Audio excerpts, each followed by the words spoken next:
예, 저는 저기 한국전자통신연구원에 재직하고 있고요.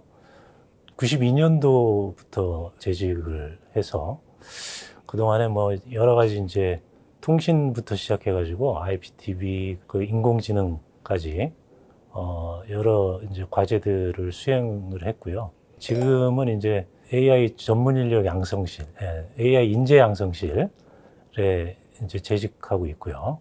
그 연구소에 그 인공지능 관련된 교육을 이제 좀 담당을 하고 있습니다. 예.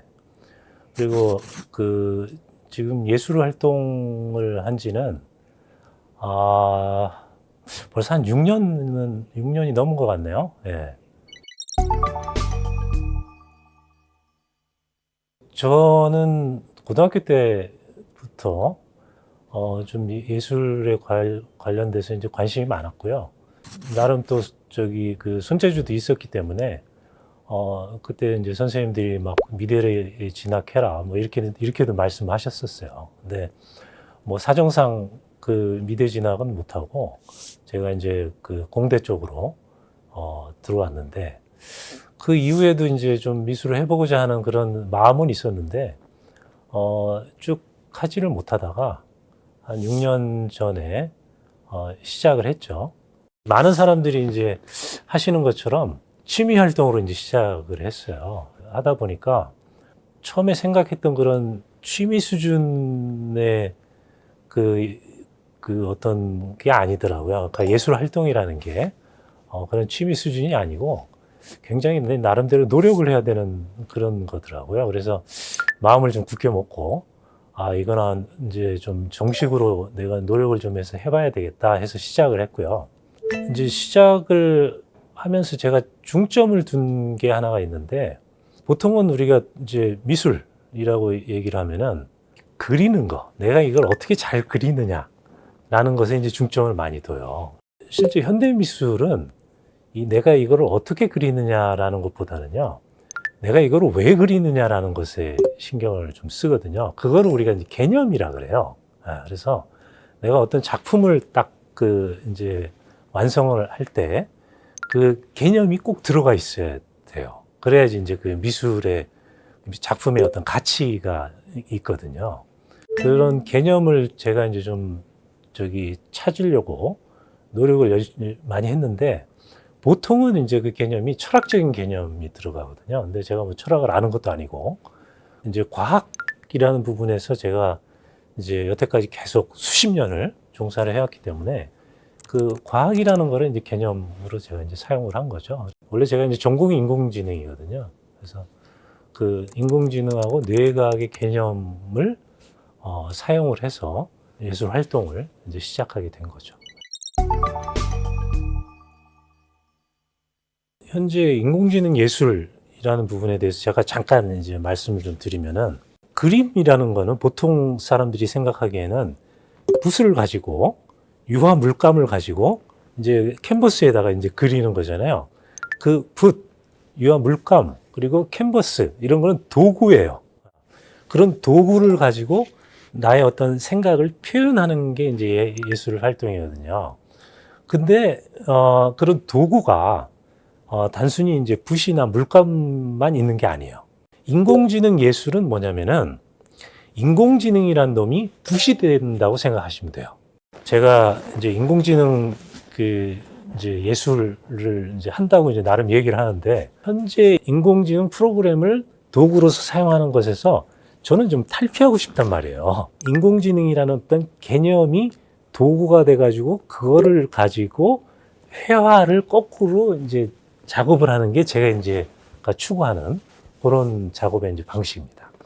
제 작품 중에 이제 세 가지를 제가 좀 말씀을 드리면은요. 첫 번째는 이 이제 좀 십자가 모양 같은 이런 그런 작품이 있는데, 이 작품은 그 개념을 뭘 사용했냐면요.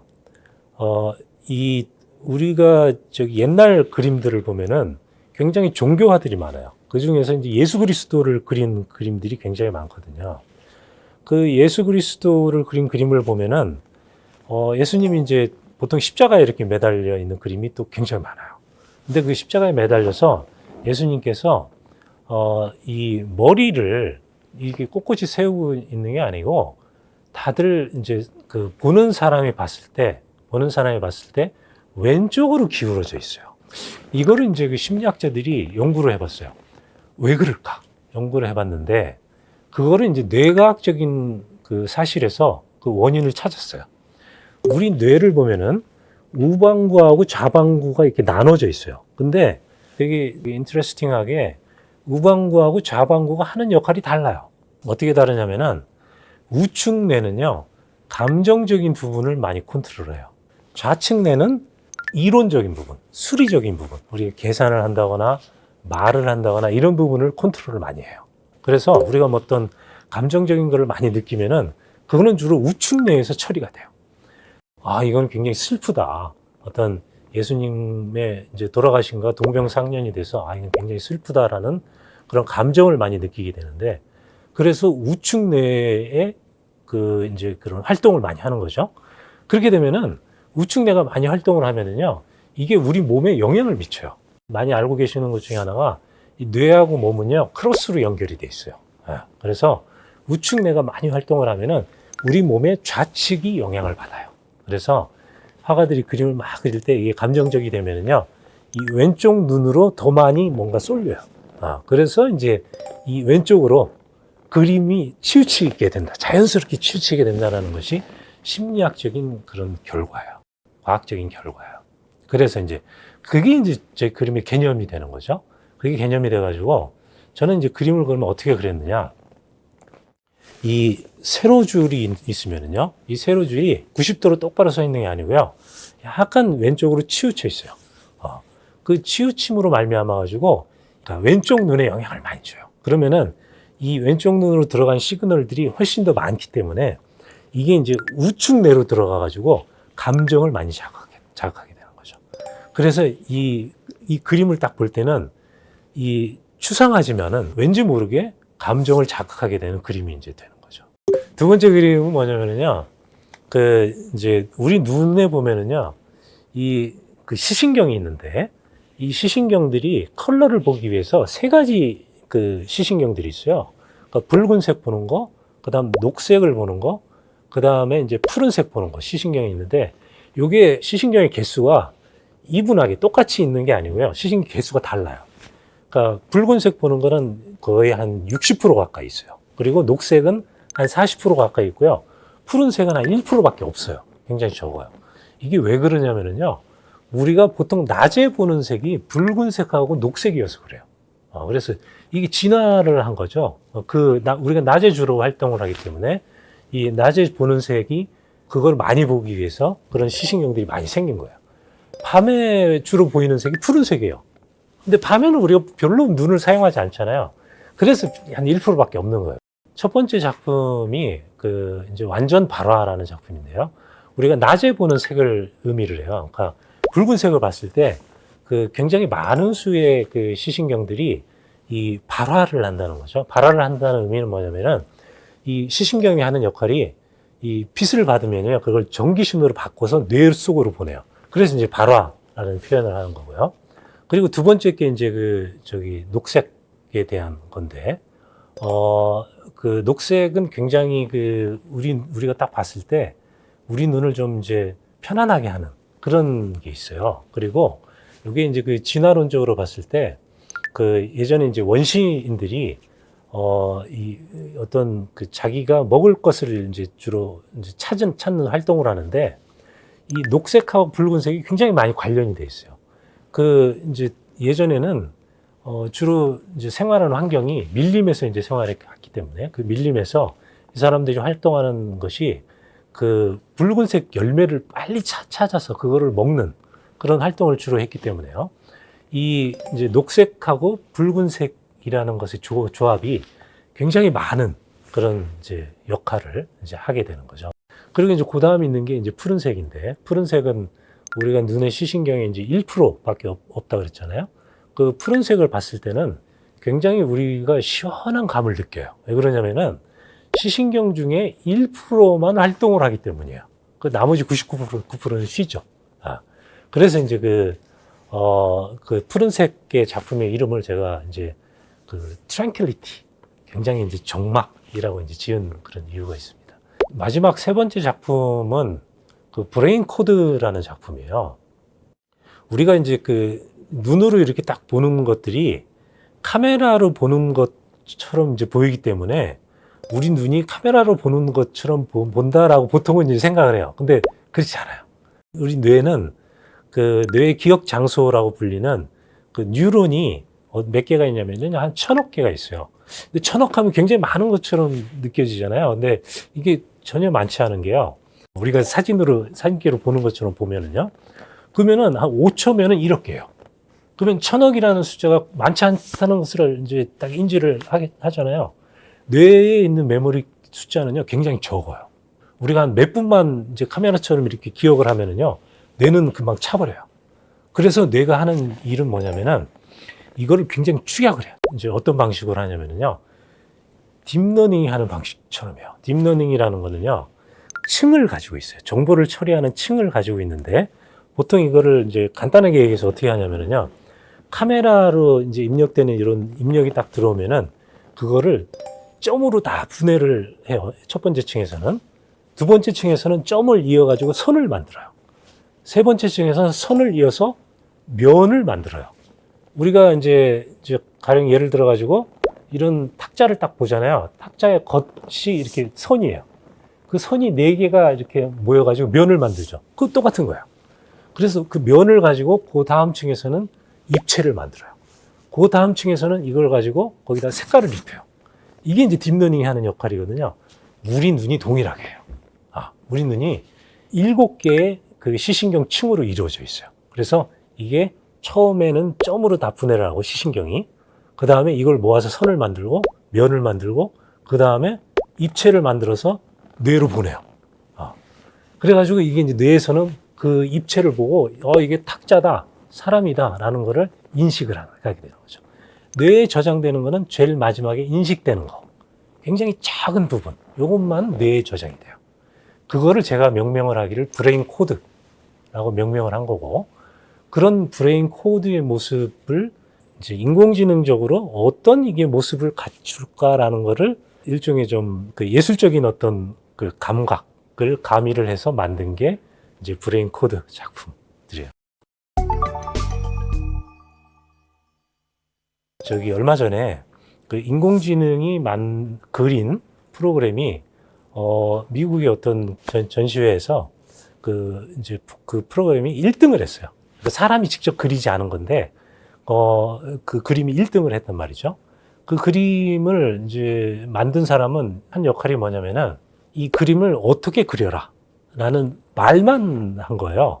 여러분이 요즘 많이 이제 얘기하는 이제 챗 GPT처럼 그냥 말만 해가지고 챗 GPT와 같은 그런 유사한 프로그램들이 그걸 이제 그려준 거죠.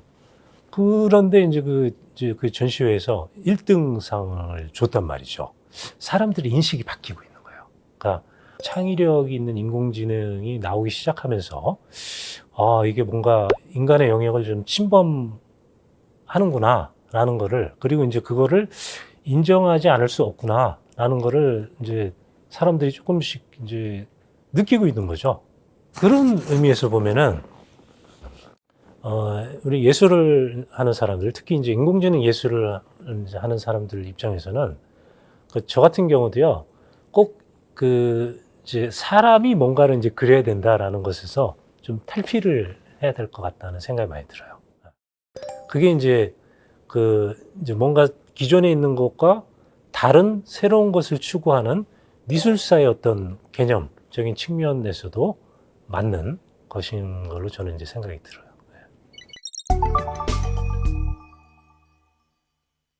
이제 아트라는 것의 어원을 보면은 그 아르스라고, 이제 그리스어의 아르스인데, 이거는 그 테크네라는 기술이라는 의미가 있어요. 그러니까 사실 예술이라는 거는 기술하고 동의어다라고 이제 볼 수가 있는 거죠. 우리가 지금은 굉장히 이제 분업화가 돼 있어가지고 이제 기술하고 이제 예술이라는 것이 완전히 동떨어져 있는데, 100년 전만 해도요 그렇지 않았어요. 그러니까 100년 전에 담뱃갑 그림라고 한번 찾아보면은 그 그림들이 여러 가지가 나오거든요. 그 그림들을 보면은 그 당시 화가들이 그린 그림인데, 어떤 그림이냐면요, 기술적인 그림이에요. 그래서 막 그 수중 잠수함, 그리고 하늘을 날면서 뭐 음식을 서빙하는 거, 뭐 그런 것들이 나오거든요. 그러니까 그 당시에는 그런 것들이 없었죠. 다 상상해서 그린 거예요. 상상해서. 그 왜 그런가 봤더니 그 당시에 이제 그 카페에서 그런 예술가들, 과학자들이 많은 교류를 했다라는 거죠. 그래서 그런 교류의 결과들이 그런 그림들로 이제 나왔다는 거죠. 그래서 저는 그 예술가들이 그 예술에만 이렇게 집착하기보다는 굉장히 폭 넓게 좀 이제 활동을 해야 된다라고 이제 보고 있고요. 과학자들도 마찬가지예요. 그러니까 그런 예술가들의 그림을 통해서 어떤 영감을 받아서 새로운 어떤 기술들을 이제 만들어낼 수 있었던 것처럼 예술하고 과학은 서로 상보적인 관계가 있어가지고 서로 간에 영향을 끼치면서 발전을 해왔는데 그게 현대에 와서 그걸 잃어버렸다는 거죠. 그걸 다시 찾아야 되는 그런 걸로 저는 이제 봅니다. 융합이라는 것이 이제 굉장히 많이 십몇 년 전부터 키워드가 됐는데 과학자들한테 융합이라는 걸 들이대면 되게 난감해해요. 그러니까 뭐를 어떻게 해야 될지 모르는 거죠. 근데 융합이라는 거는 그렇게 어려운 거는 아니고요. 그 내가 모르는 부분들을 내가 배워 나가는 것부터 융합이라는 것이 시작을 해요. 우리 뇌가 이제 활동을 하는 그 메커니즘은 저기 뉴런들이 서로 연결된 시냅스들이 굉장히 많이 이제 축축축 연결이 되면서 이것이 이제 굉장히 무한 루프를 돌면서 실제 우리가 생각을 하고 기억을 하고 그러거든요. 그러면서 어느 순간에 갑자기 새로운 생각이 팍 떠오르는데 그 새로운 생각이라는 것이 아무것도 없는 무에서 나오는 건 아니고요. 우리가 기존에 지식이 있어야지 그런 새로운 생각이 접합이 돼서 그게 어떤 창의성으로 나오거든요. 그런 의미에서 보면 철학적인 거, 문학적인 거, 음악적인 거, 미술적인 거 이런 부분들을 어떤 취미 활동으로라도 굉장히 다양한 부분들을 하면은 좋아요. 융합적인 부분에서. 그렇게 하다가 내가 이게 좀 더 이제 취미를 넘어서 뭔가를 하고 싶다라 그러면은 그 부분에 조금 더 이제 힘을 쏟으면 이제 되는 거죠. 보통 우리가 많이 아는 고흐나 아니면 세잔이나 이런 그림들을 많이 보잖아요. 근데 우리가 보통 그분들을 생각할 때 이분들 되게 천재구나. 어떻게 저렇게 그림을 그릴 수 있지? 이렇게 생각하는데요. 그분들이 그림 하나를 그리기 위해서요. 이 스케치부터 시작해가지고 습작들을 보통 어떤 파이널한 그림을 그리기 위해 가지고 보통 그 습작들을 몇 개를 남겼느냐면요. 100개 이상을 남겼어요. 그림 하나를 그리기 위해서. 그러니까 이게 무슨 의미냐면요. 그분들은 천재라고 말을 표현하기보다는 열심히 노력하는 분들이에요. 그 그림이라는 거는 내가 어떤 능력이 있어가지고 어떤 내가 슥슥 그려서 뭔가 새로운 게 나오는 그런 것들이 절대 아니고 이제 그만큼 많은 노력을 기울여야 이제 나올 수 있다는 거죠.